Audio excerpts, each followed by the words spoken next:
Ever wondered if a culture could just freeze in time? Well, let's dive in and see. It's a question that takes us to some of the most isolated communities on Earth, actually. Yeah, these static cultures are basically a form of time travel. They give us a peek into our own past. Let's start with the Samaritans. They've deliberately chosen to keep their ancient ways alive. So, for thousands of years, their traditions have barely changed. They're a living link to the past. So, how'd they pull it off? Simple, really. They just decided to resist all outside change. And this is a huge contrast to Rabbinic Judaism, which adapted to survive. The Samaritans, they did the opposite. But what happens when a culture gets so rigid it just can't change? Is there a point of no return? To find out, we're heading deep into the Amazon to meet a tribe called the Piraha. These guys basically challenge everything we think we know about language and culture. Okay, so their whole worldview boils down to one simple rule. If you can't see it, it's not real. Just try to imagine that. No past, no future. Only right here, right now.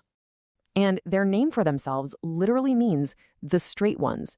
Everyone else were all crooked heads.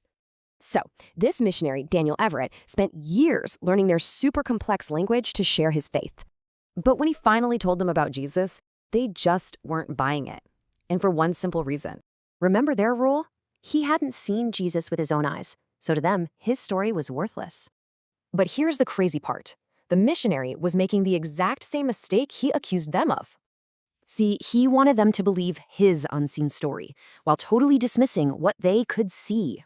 The whole tribe saw a spirit right there on the beach, but Everett couldn't see it, so he dismissed it. And that's the core of it, right? He ignored their direct evidence while offering none of his own. So the source here argues his whole approach was flawed from the jump, for three big reasons. He probably should have started with a story they could actually relate to, like Genesis.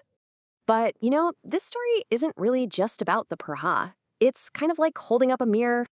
Because here's the big takeaway. Any of us can become a crooked head if we just stop listening. It really makes you wonder, right? If a culture is blind to what it can't see, what are our blind spots?